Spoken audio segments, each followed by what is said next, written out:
but fundamentally, I don't think he knows how to judge the trajectory of a ball, and I don't think he knows where his goal is. Welcome back to the show. What a week for North London football. Where do we even begin? Well, let's start at the top, shall we? Because this week, a North London club clinched a league title. Now, I can see some members of CADS want to jump in and stop me saying this, but we really should congratulate the teams that have achieved major feats.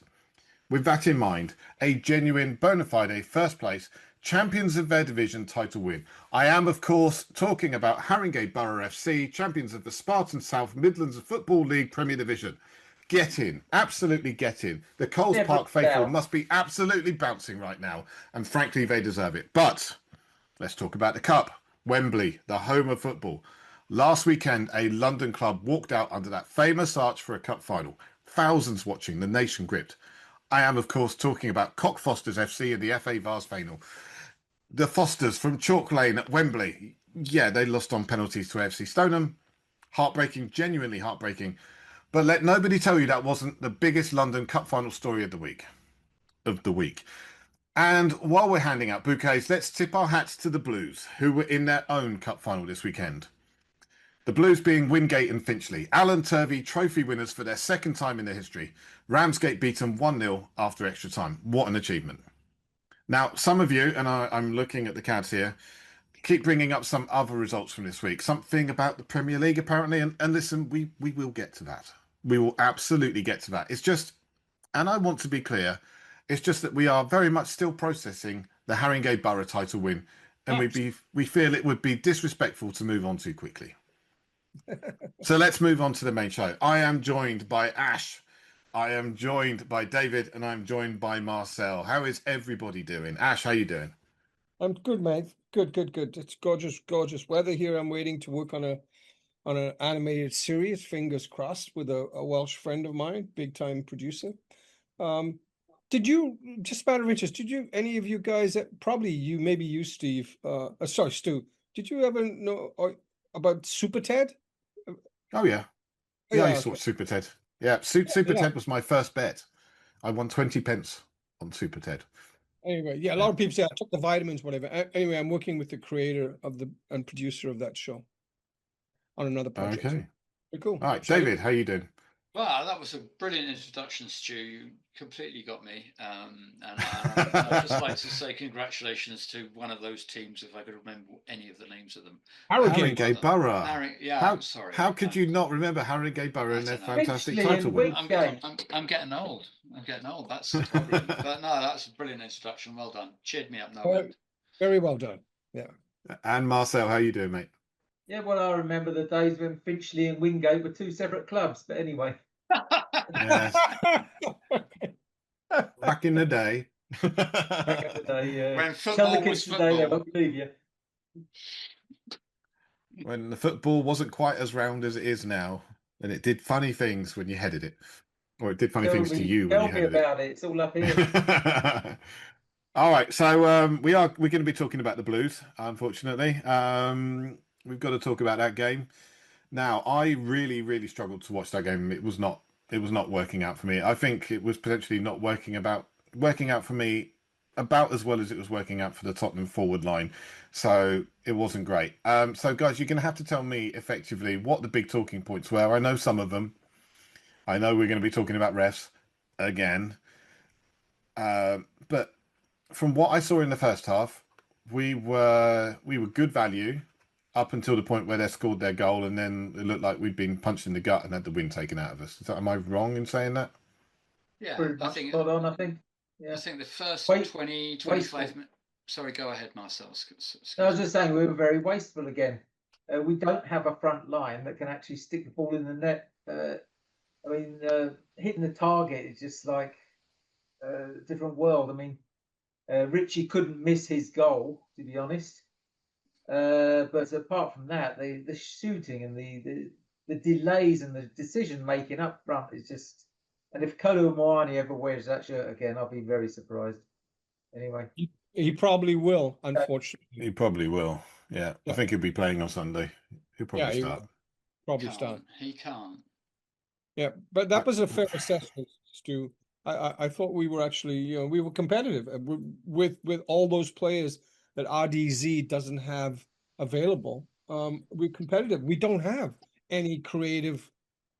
Well, maybe Bergvall and Gray, but he's going with the experienced guys. So we didn't have any real creative players on the field, and yet, I think Dave agreed. It wasn't awful.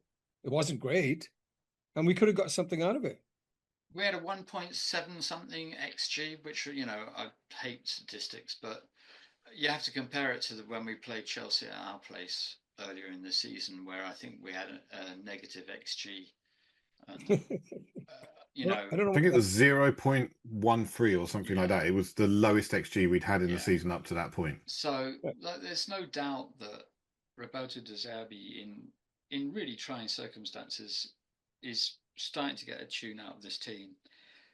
The first 20 minutes, I thought we were really on top of things, and people saying, it's a series of gut punches. Actually, this match, we got a gut punch in the 25th. I can't remember when they scored. It was after about 20 odd minutes. It was I know everybody wants the redemption arc for Kinski, but I'm sorry, you just not at this level. You can't stand there and watch the ball into your net at this level. Everybody wants to defend him. That was rubbish goalkeeping. It wasn't a worldy shot. It did move in the air. Perhaps he was unsighted, but it was so slow, and that just totally knocked us. It knocked the stuffing out of us for about quarter of an hour, 20 minutes. And I thought the last 5 minutes of the first half, we started coming back into it. Again, in the second half, we started building up a head of steam. And then that absolute fucking waste of space, Kolo Muani, made an amazing through ball for Chelsea. It scored the second goal just as we were about to bring on players to try and change the game. And you could see the three subs looked absolutely distraught when that goal went in, because they thought they were going to come on. We're 1-0 down. We just need one or two goals. One goal would have been enough.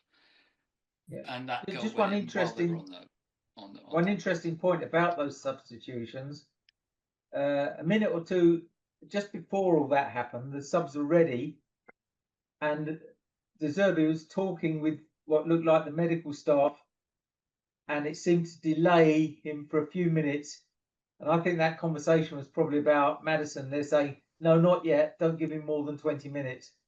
So I'm blaming Dr. Shipman and his team for that goal. Yeah. It did come on earlier than expected. It came on like the 68th minute or something like that instead of the 70th. So, we got an extra few minutes out of him. And of course, the extra time added on as well, which was another 7 minutes, I think, in the end. He can do it. I think he can do it. But I'm saying that they seem to just delay it by a few minutes after his little chat with the team. But there were two more. Whether the medical guys are saying, just give it another couple of minutes. And what happens? Kolo steps up. And that was an abysmal pass. It was one of the few things that I actually got to see from the second half of the match. I knew it was coming because I got the goal notification up first before I even saw it on the screen. And somebody just went, in our chat, oh, Kolo.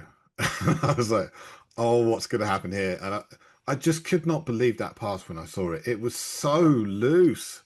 It was either loose or absolutely perfectly weighted through for the Chelsea player. And, I'm not going to say he was deliberately playing for them, because that just wouldn't be true and it wouldn't be fair to him. But, if he was trying to play for them, he couldn't have done any better. It was...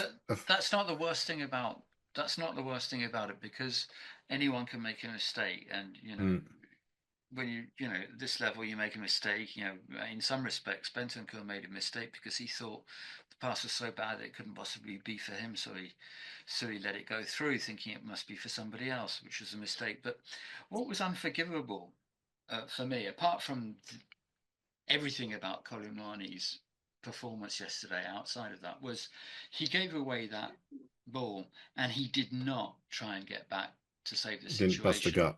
Everybody else busted a gut. Pedro Porro, who was further up the pitch from him, busted a gut. He didn't manage to stop the goal, okay, but he tried to get back. If we'd had maybe one more person, i.e. Kolo Muani, in the area when that ball came in, we might have got away with it. But the guy that made a mistake, and that can happen, didn't have the he just doesn't have the hunger, he doesn't have the desire, he doesn't have the competitivity that we need. He's not a Premier League player. It's definitely not a relegation. He's not a Tottenham player, and he fucking well better not be a Tottenham player against Everton. It's just, a mistake I can always forgive, but I cannot forgive the absolute nonchalance following that. I just can't. Dave, The thing Dave, with Randall, good point. one second. The thing with Randall is that we know there's a good player in there. We have seen good performances from him. I mean, you were there, stood next to me when playing PSG. He played well. He put in a good performance. We've seen him play well. We've seen that he can do more. But I have feelings on this, and my feelings are that he spends so much time out on loan. I think this is his third season out on loan at different clubs. And realistically, that's got to do something to a senior player to be shunted around from club to club. And it's not even as though we've got an option to buy him or have any intention of trying to get him when the season is over, because we're not. We're absolutely not going to try and do that. Well, we So wouldn't if he'd been any good. well, yeah, if he tried a little bit harder earlier on, but at this point, there is no chance that we will be trying to buy him, and he knows that. And there's got to be something in your head that says, well, why should I risk picking up an injury which might rule me out potentially out of a World Cup or out of He's a not going to the World Cup. He might do. There's some injuries in the French squad, so it's possible. He's absolute cack. But he might say, "Look, if I'm injured, I'm not going to get the move back to Juventus or somewhere else." Why should I bust it up? Why should I try? I think we should help him getting back to Juventus by making sure he doesn't get injured in the next match. Yeah, it's a move that hasn't worked out, and he's made I have Timo seen him. Werner's loan look good. He has made Timo Werner's look good. Yeah, Timo Werner scored more goals. Yeah. So yeah, that's where we are with Randall. He makes Ndombele look really dynamic. Yeah. Yeah, he really reminds me of Ndombele. He really looks like a player that just basically lost his hunger after the first big paycheck. Well, Ndombele never exactly lost his hunger, but you know what I mean. Hunger to play football. Yes, absolutely. Since we're talking about him, and since Stu and I unfortunately believe that he'll probably start on the weekend, what options do you guys think we could? And I have been going through my head on it.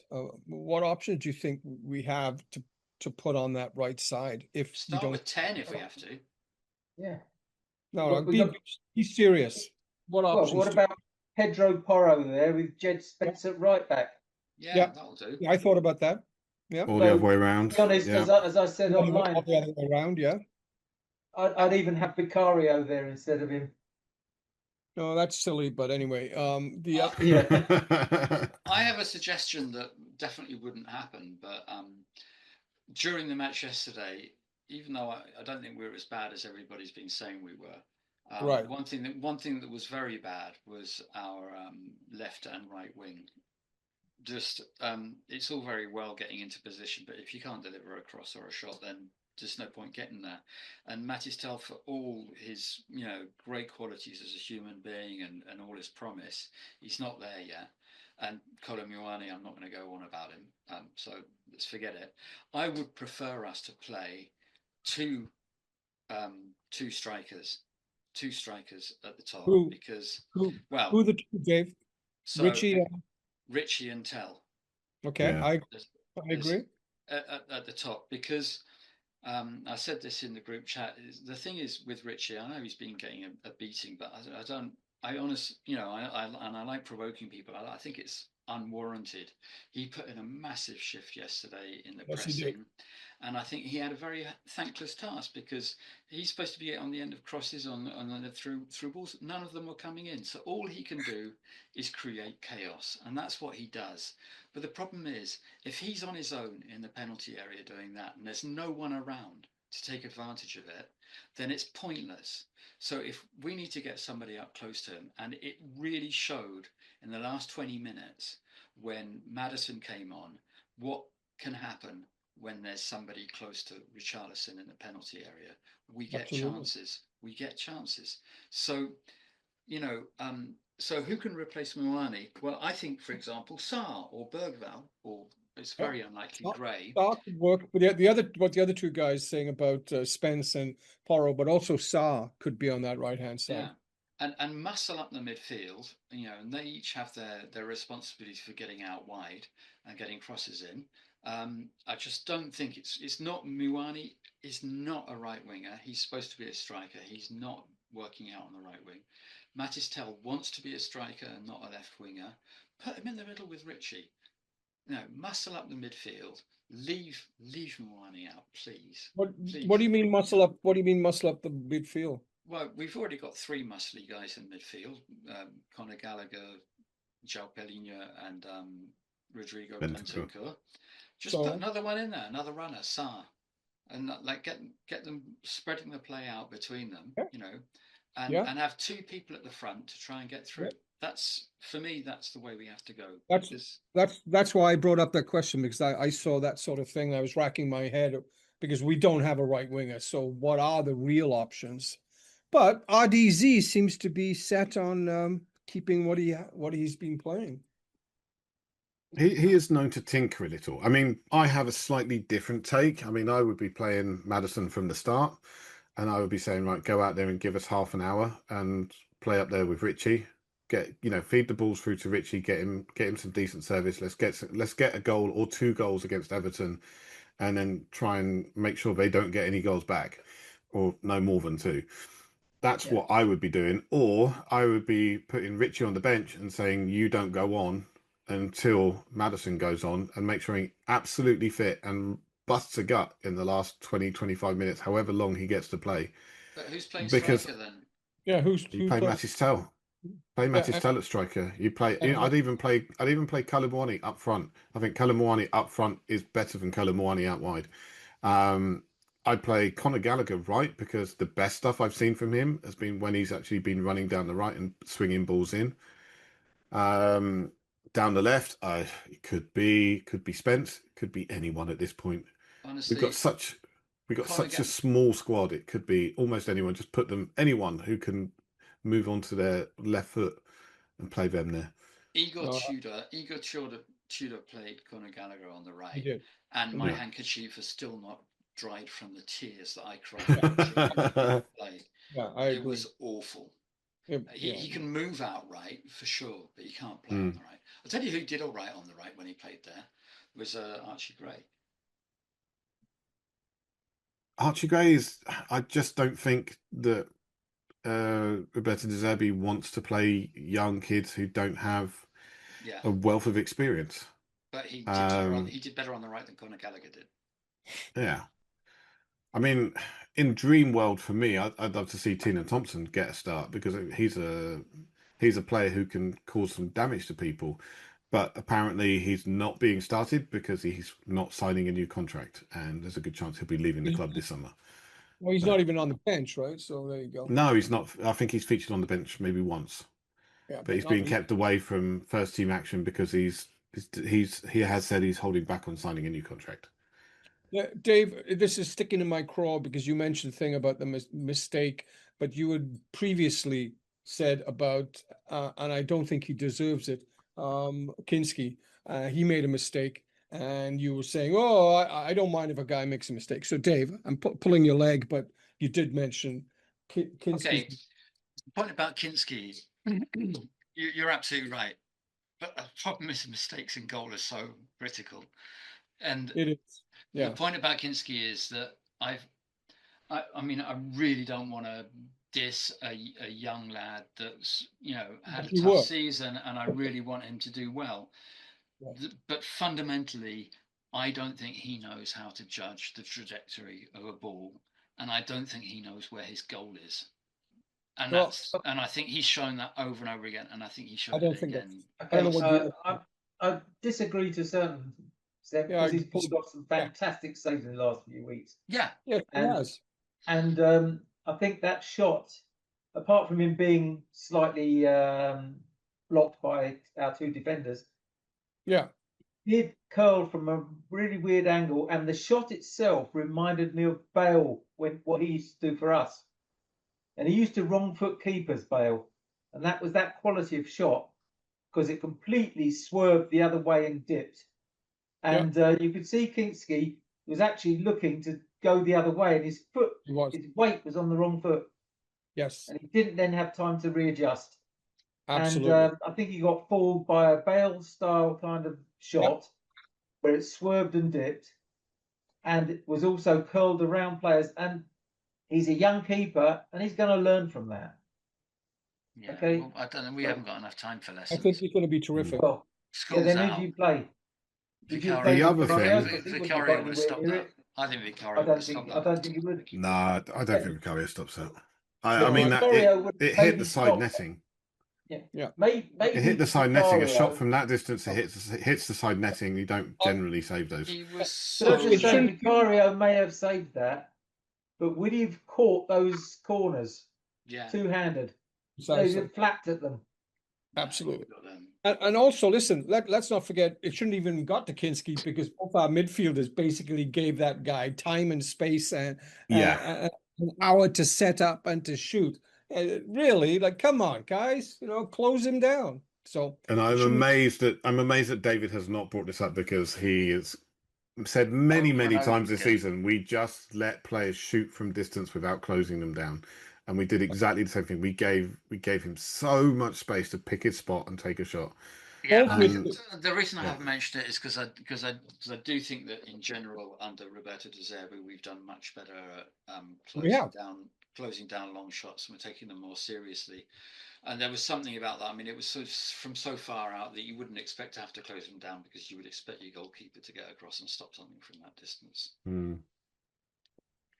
I personally, I asked the question, was he unsighted? There were two players between him and the ball. I haven't seen it from the above angle. I haven't seen it from directly behind him or directly behind the shot. I haven't seen whether or not the goalkeeper could possibly have been unsighted, but my gut instinct says he was unsighted when the shot was taken, and he had to move late. Yeah, and he did seem a little bit flat-footed, but we've had that before. We had that with Paul Robinson constantly. Yeah. So yeah, he was rubbish too. I think Marcel's observation is spot on, because I heard it. I listened to one podcast, small podcast called Also Spurs, and there's an A-licensed coach who comes on there, JJ, I think, and he's quite Spurs fan, but he's quite good. And he made the same observation that Marcel had made. So anyway, he shouldn't even had the time to take that shot, not from that distance. Anyway. But all of it would have been for naught. All of it would not have mattered an absolute jot if the referee once again had done his bloody job. Because once again, we were denied effectively a cast iron penalty. There is absolutely no way that Cucurella foul should not have been a penalty. They said that it took place. He fouled him whilst the ball was not in play, before the kick was taken. And yet we've seen, I think everybody by now has seen the video or just the photo. And Cucurella has got his arms round the player while the ball is actually in the air. So we are in play. Yeah. We can see what's going on. And you can see that the foul is happening at that time. And the referee obviously thought it was enough to be worthy of a yellow card. So it must have been a penalty, right? How on earth is VAR not checking that? Well, what VAR did, they stopped it at the point where the ball was touched by Tell's foot at the corner. Right. And at that point, the foul was actually started. Now, what they do on a penalty is, if the foul starts outside the box, but then carries on into the box, it's a penalty. Yeah. Right? Surely the same applies to this, because the foul carried on after the ball was kicked. It started before the ball was kicked, but it carried on. So where's the logic? Why did they stop it at that point? Because I mean, bent. Because yeah. No, I'm still sticking bent. with your we can be angry at them and we can be unhappy, but bent. I'm sticking with your original thing. Let's not attribute to corruption what we can put up, what we can attribute to completely inept performances. I just think it's awful. But take fucking just take Benton, the penalty against Bentancur when what's his name, Dan Burn had him in a Yeah. headlock. Headlock, yeah. I mean that started before the ball was in play. So why is Yeah. that a penalty? Why is that a penalty? Which wasn't a penalty anyway. The guy had him in a fucking headlock. But it's just there's no consistency. There's no logic. I mean, apart from Arsenal fans, West Ham fans, and Chelsea fans, everybody can see that you can't fucking rugby tackle somebody to the ground in the penalty area during a corner. I mean, it's just basic common fucking sense. I don't care about, did his toenail touch the ball before the whistle blew or after it or whatever. I don't care. You don't wrestle players to the ground or the penalty area. You just can't. And the reason why we're in this shit show, apart from the clearly, obviously bent refs, the reason we're in it is because the referees have absolutely no control anymore about fouls during corners. They've let so much stuff go. They don't know what they're going to let go tomorrow or yesterday or the day after tomorrow. They just don't know anymore. They're just making it up as they go along. They really are. And because, as Maddison said, the referees just don't have the guts to make calls anymore. They just don't have the courage. They don't, any referee, you see someone wrestle, thrown to the ground in the penalty area during a corner, you blow for a fucking corner. And then maybe VAR can say, oh, wait a minute, he clipped his toenails last night, so it's not. Okay, but he takes the decision. There we have the problem. It's the way VAR is used in football. Agreed. It's used as a kind of a whipping stick against the referee on the field. It is not used like in rugby as a tool for the referee to say, I want to have another look at that. Yeah. Because there's this idea in football that the referee who's got the whistle in his hand is basically infallible, but may sometimes miss something. And so occasionally they get called up for it. But it's not. It shouldn't be that. It should be used as a tool for the referee to be able to say, I didn't quite see that. I want to have another look at that, please. I remember when VAR was introduced, they said we are not going to use VAR to re-referee games. It will be a case of making sure that the decision has been made and it will be done quickly and it will be done sensibly. And now we're taking 5-6 minutes to make a decision on something that the referee has already made a decision on. And the other problem, and I've been saying this for a long time, is that because VAR now steps in and says, oh, there's something that you've missed and you need to check, referees are now relying on VAR to actually pull them up. And they will let things go and they will expect VAR to pick them up.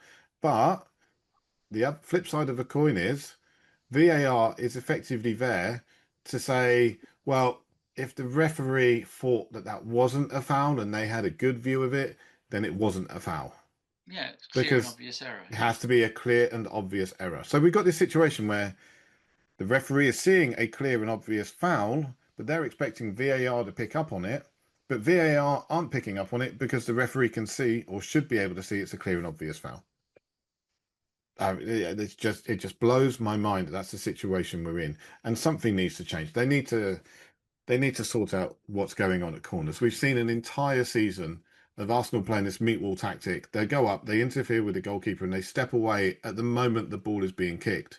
By which time the goalkeeper's already flustered, he's already been disturbed, and he's then got to make his way through a wall of players to get to the ball.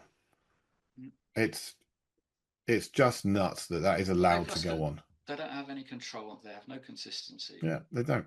And therefore, they just have no. And nobody can believe in it. I mean, I think John Ellis, who always writes so well, he said a lot of long-time fans are starting to go, I just don't want to watch this anymore because it just doesn't make any sense. It doesn't make any sense. It just doesn't. No, it doesn't. And another thing that made no sense was Liam Delap leading with his arm into Jed Spence's face, and ref looks at it and goes, well, I don't know, that doesn't really seem like it's dangerous to me. Doesn't seem like he's done too much. And the commentators are saying, oh, well, he didn't lead with the point of his elbow. I mean, he just ran his hand across the guy's face and pushed him. And was looking at him. Wasn't even looking at the ball. Looked at the player, took him out, Because I remember a penalty be given against us because we weren't looking at the ball when we were Yeah. fouling. Do you remember that? Yeah. Oh, it's the same Yeah. one where it might not have been in play when the foul started. You know, it's just over and over. And do you know how much I hate spending all my time thinking about this shit? I want to be thinking about football, not about fucking referees. That's not why I watch football. I don't watch football for this sort of rubbish. Just play the game and use some fucking common sense. If you throw someone to the ground in the penalty area, it's a penalty. If you like watch a player coming towards you and you reach your arm out so you can elbow him in the face, it's a red card. It's obvious. I mean, you have to tie yourself in knots not to give these decisions. Well, David, you're going to really enjoy Sunday because Michael Oliver's the I know. referee. I saw your Oh videos. God. But it doesn't matter because they're all shit. But They're he all did us corrupt. fairly recently, didn't he? They've all done us recently. When the last time we had Oliver refereeing, I thought, well, that's going to be the last time we see him this season. That It wasn't that long ago. I've got to go back on, and I know I've been talking about this for 2 years, maybe 3 years now. But the club is absolutely spineless. Only Maddison, although I heard that Jed Spence put something up but took it back down. You know, Maddison last week said, I touched the ball, it was a penalty. The referees, don't have the balls to give penalty. He was more polite than I am. Everybody is. The club for 3 years has been letting this happen to us. No other club, especially not a top club, would put up with this shit without making an awful lot of noise about it, without going, there's something wrong. You're consistently giving decisions against us. I believe you're corrupt. Take the £10,000 fine, take this, even take a 3-point fine. I think we've lost 15 points from bad decisions this season. It would be worth it. We have not been putting pressure on the referees. We haven't. We made one half-assed letter, sealed letter to PGMOL or whatever they are about their refereeing, which we've never seen what the reply was, never seen what the content was, and the decisions have continued to be against us. Any top club would be making a public statement saying we believe there is bias against us and the refereeing levels are not good enough. And by the way, Michael Oliver must never referee another Tottenham match again. We will not accept him as our referee. It needed to be done 3 years ago, and we needed to be doing it ongoing for 3 years. Of course, it's too fucking late now. But one of the reasons why we're not getting the decisions is because we've never put the pressure on the referees. Never. It's one of those things. The best time to do it was 3 years ago. The second best time to do it is now. And we need to be saying this is not acceptable. It is not acceptable that situations like this are allowed to go. It's not acceptable that, we're not getting a fair shake of the stick here. It's not acceptable that despite so many opportunities, so many legitimate situations where penalties should have been given for us, that we've gone through the entire season without a penalty. Yeah. I mean, this is Oliver's. This will be Michael 2025. Oliver's. Yeah, and all of 2025. Yeah, this will be Michael Oliver's 5th game for us this season. The previous games was the 3-0 loss to Nottingham Forest, the 2-0 loss to Manchester United, where he sent off Cuti Romero, the 4-1 loss to Arsenal, and with one win, 3-0 against Burnley.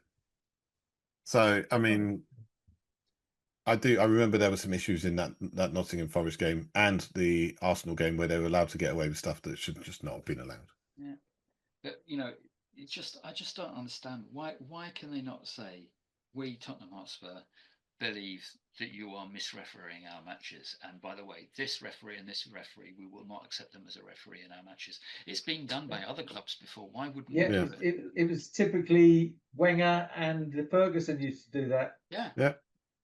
Put the boot But they in. did it from a position of strength. They did it from being top of the league, and to be doing it down the bottom, it just looks a little bit different. The thing that bugs me is that a side like Wolves can actually pick up, and their social media team can release a mini video showing all of the parts where Arsenal players have fouled their goalkeeper and things like that at corners and all those kind of things. And, just showing the entire hypocrisy, because when it happens back to Arsenal, they fall over and they get something. I mean, Yeah, that's the other thing about Chelsea yesterday. How many times did they just crumple? Collapse How to the many ground. times did they just fall over to the ground with no reasons whatsoever? Caicedo yesterday, I mean, he must have a bruise on his arse a number of times he fell down. Mm. I, but I would like it if instead of doing like a 50th video about which Pokemon our players prefer, I would yeah, much prefer if our social media team put out a video saying, what's a two-handed push? When is that a foul? When it's not a foul? What when is the ball in play? When is it?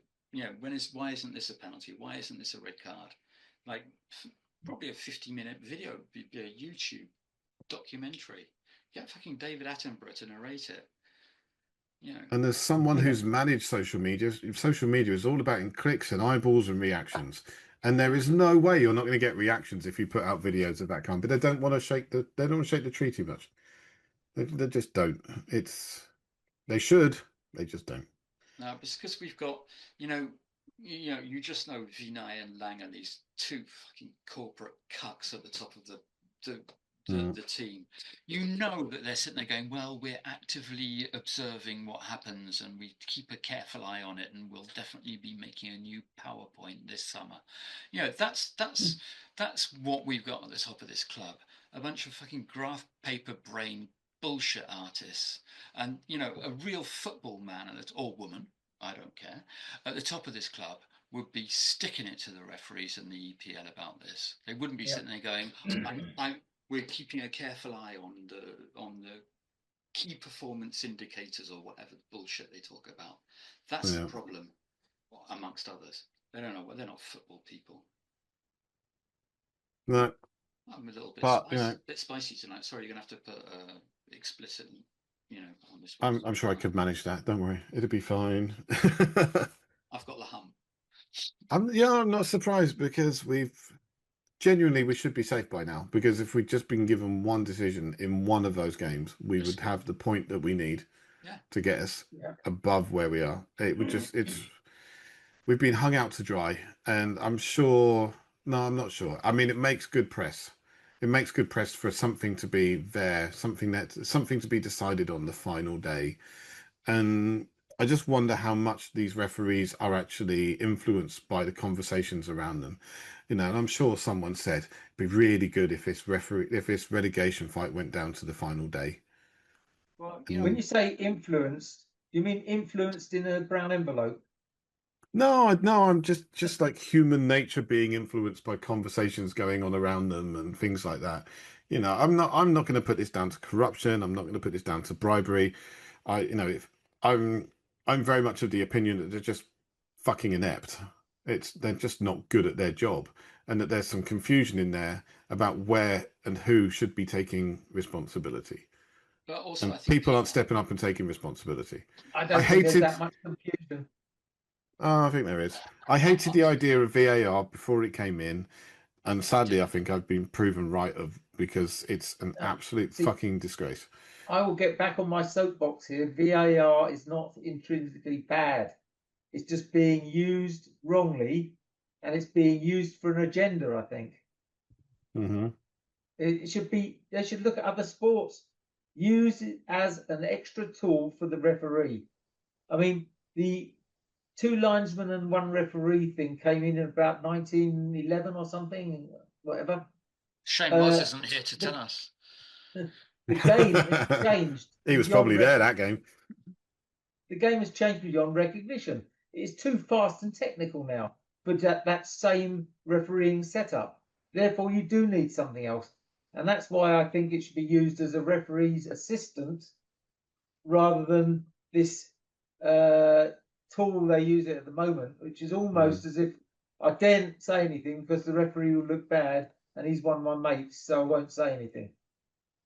Yeah, that's the other thing, is they're all good mates of each other, and it would do one of them a disservice to step up and say that no, that was an error you made there. Just hanging them out to dry a little bit. if, for example, the referee at the weekend had the opportunity to say, right, I saw there was a lot of hustle bustle going on in the penalty area there. Could I have another look at that? Not somebody else have a look at it. Could I go over and have a look at that, please? Why not do that? It's just logical. But that's not the way that VAR is supposed to work. It's supposed to pick up on obvious and missed errors. That's what it's supposed to be. That's why it's being used wrong. That's why it doesn't work properly.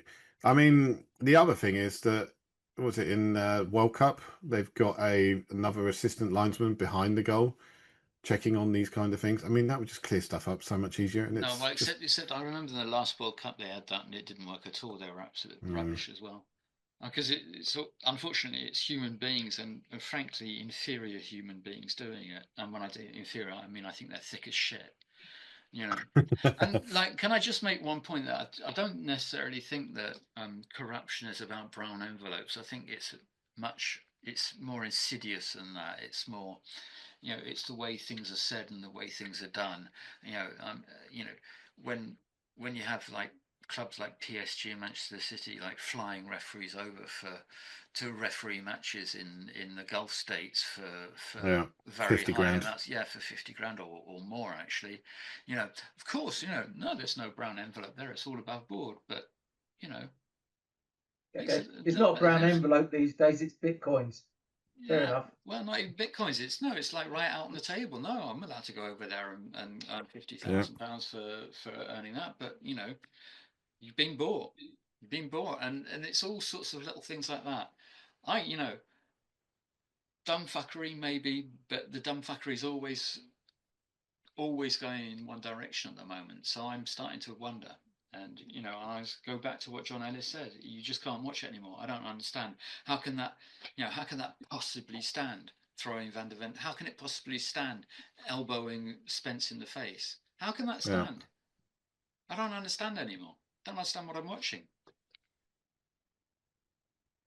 No, I agree. But the point is, at some point, something has to change. Something has to give. We can't have another season of this. We've had 2 seasons of it in a row. We cannot have another season of this. It's just going to put so many people off watching football. It's going to make it so hard to actually think that the football is decided by what's going on the pitch, not by the decisions not given.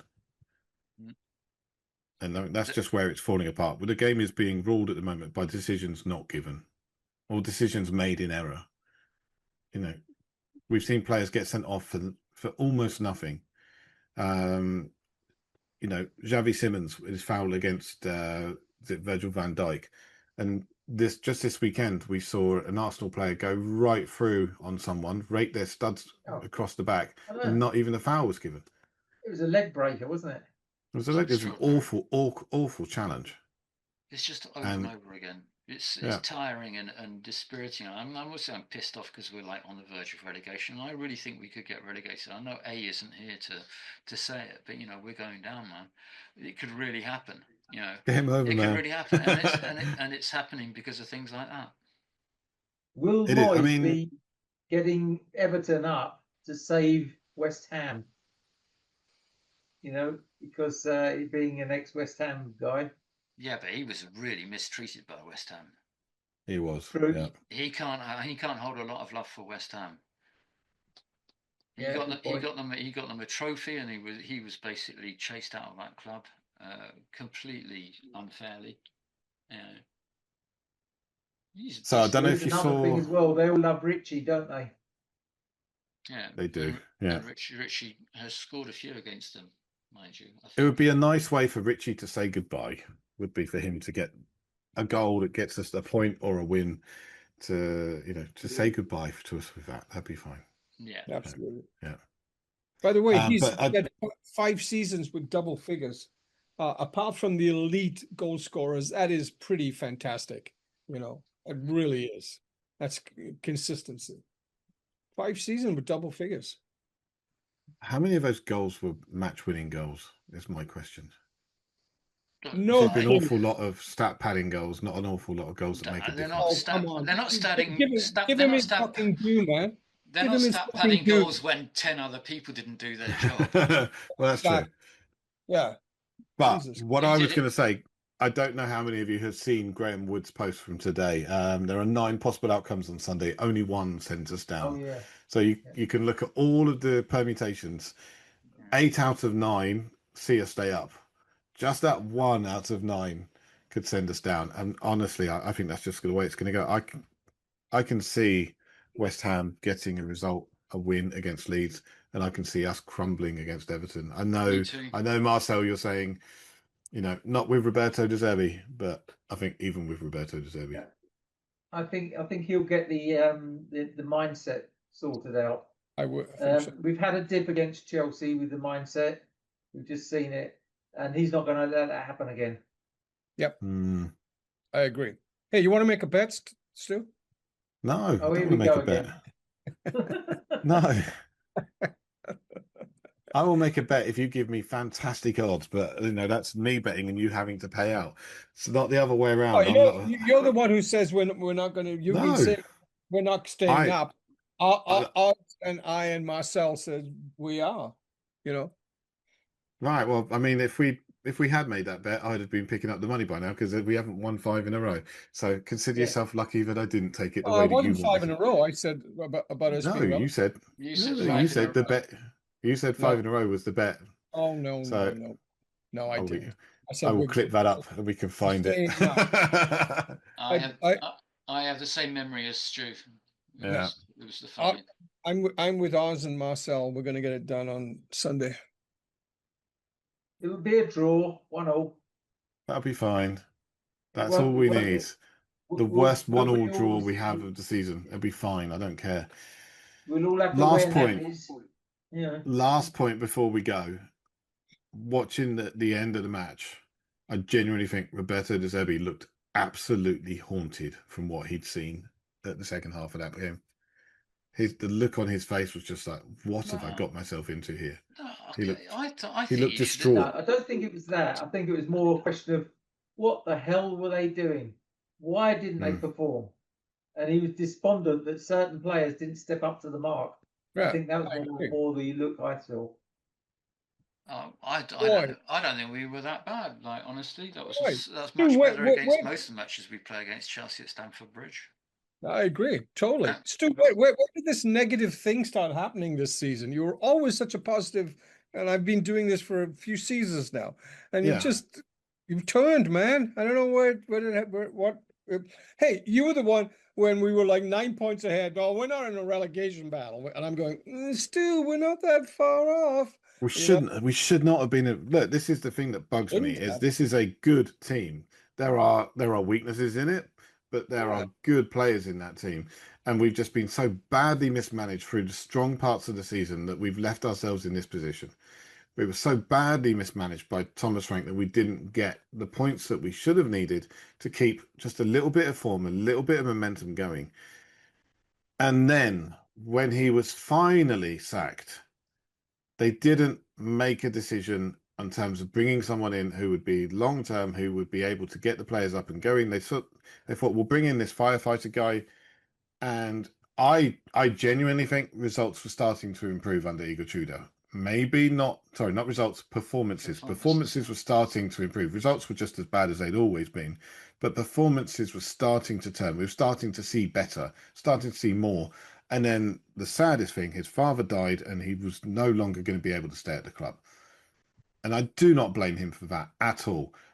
But when Thomas Frank got sacked, you needed to make a statement, you needed to make a decision, and you should have made that statement, you should have made that decision 3 months or 4 months before. Because here we were talking about it in October. We were saying in October, this is not going to work. The way he is playing football is not going to work with this group of players. And the way he's setting us up is not going to work with this group of players. If we had players that could play in a block, in a defensive shape, that could ground out games like that, but we don't have those players. We've got players that want to play on front foot football. And you can see it under our current manager. We've got a whole new lease of life now because we've got a style of football that means we're trying to play the ball forward and do something. But we've got so few goddamn players fit and ready to actually to put the ball in the net that everything just comes crashing to a halt at that point. Because the players who were fit earlier in the season are no longer fit. They're injured and they're out. And we are screwed by that. And if we go down, we will deserve it because we put ourselves in a position where we sold our right winger, leaving us with only one right winger at the club. He then got injured for the rest of the season When you say we within deserve it, days. us fans don't deserve it. No, We no, the fans don't. club deserves it. The Don't fans say absolutely do not we deserve don't. it. Don't say we The deserve it. fans, the fans do not deserve it. The Right. club deserves Now, it. The people running, not even the players, the people at the top end, Langer, Vinay Venkatesham, the Lewises, they absolutely deserve it. And my concern, and I think this is a legitimate concern, is that even if we stay up, I'm not 100% sure they'll look at this and say, we need to make sure that never happens again. And they put some decent money in the club and they put some proper thought into it and they make sure that this never happens again. I think they're looking to go, oh, well, it won't be as bad next year. Yeah, I think you're right. well, Langer and Vinay cannot be in charge of right. the rebuild we need to do. They cannot remain in charge of this club. They are a disaster. I think Yeah. They are. when the final whistle goes on Sunday, whatever the result, the in it out campaign Oh, needs to ramp up. the boos are going to be record level at whatever happens. Even if we win, even if we draw, we get that point, or even if West Ham lose or West Ham draw, if we stay up, that is not vindication for the season. It doesn't Exactly. vindicate anything because we should not be in the position we're in. Yep. It's like that. It needs to be like that. I can't remember whose manager it was that when their players were celebrating not getting relegated, and he just said, "Don't be celebrating that. You've just wasted a year of my career. You've been absolutely useless all season." Oh, the Leighton Orient boss. As Leighton Orient, was it? Yeah, absolutely brilliant speech. Loved it. Absolutely loved it. And it needs to be that mentality which says, all right, we might have, I mean, I don't think we will get away with it, but let's say we do get away with it. If we do, we can't be celebrating it. It's got to be first thing that has to happen, like the whistle blows, and then you hear 2 gunshots, bullets to the back of the head. Metaphorically speaking, of course. Metaphorically, yes, yeah. Big shining banner on the screen as you say that. Yeah. The other thing is, I genuinely don't think that staying up will change what we need to do in the summer. Well, I think hope De Zerbi is ballsy enough that he takes them on. He wouldn't have been. I don't think he would have come unless he was promised some sort of power and self-governance or whatever. Or I'm going to make a decision or have input onto who's going to be the director of football. I don't think he would have come on unless he was given assurances. So let's hope. Apparently he was given those assurances, but I think if we go down, we need to get rid of probably 9 players. I think if we stay up, we need to get rid of probably the same 9 players. Yeah. And genuinely, that is a huge turnover because most of those players are, players who have played reasonable numbers of minutes for us this season or would be expected to do the same again next season. We need to rebuild next season and hope to finish mid-table. Yeah. That'll be a good season. If we rebuild and then move on from there. The thing that really worries me a lot is, when we talk about those 9 players, we're not including, I suppose, Kudus and Kulusevski in it. But the thing is, no, because we can't sell those. But we've got no idea if they will be good players when they come back. We've got no idea. It might be 11.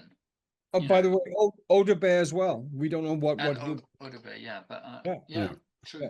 Well, Odebear's not going to play until November. Yeah.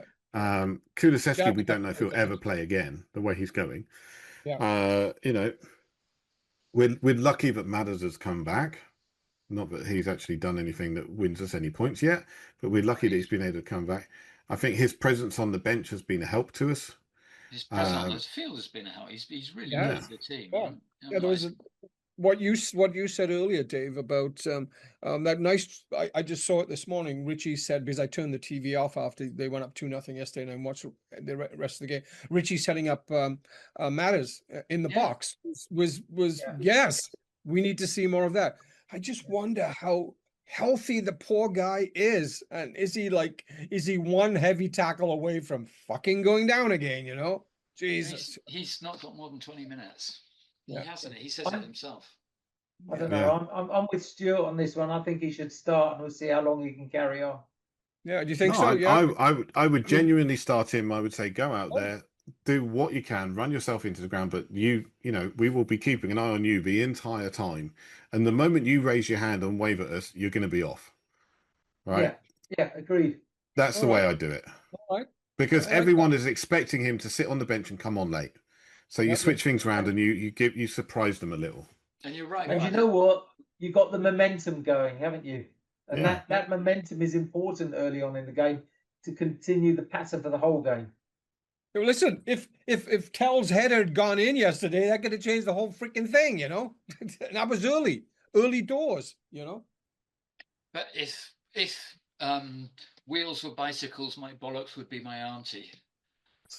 Well, you know what I mean. Something in there makes sense, yeah. Yeah, something in there. Dear me. I don't know what it is. It's called lyrics. Oh yeah, okay. Is that going to be in one of the new songs? Definitely, it's the chorus. It's going to be a banger.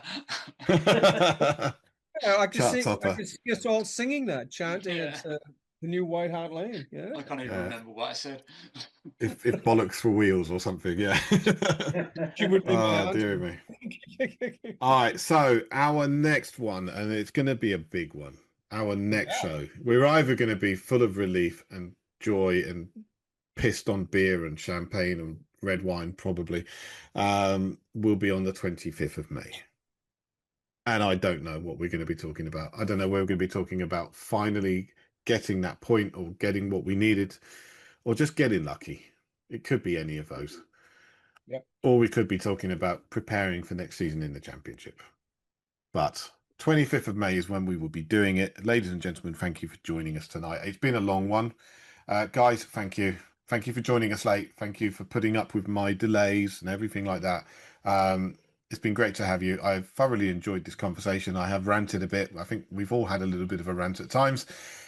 But there we go. Again, congratulations on winning the title to Haringey Borough. Thoroughly deserved. We tip our hats to you. Well done. And come on, you Spurs.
Never end. Last week we claimed it'll be 5-0 for sure. Now we're debating if we'll score at the door. Did you see that last miss? What a fiery debate as we pull up our chairs and we narrow our fate. Hot takes flying high, we're the kings of the pub, while the lads on the pitch just need a good rub from the top of the table right back to the ground. You'll hear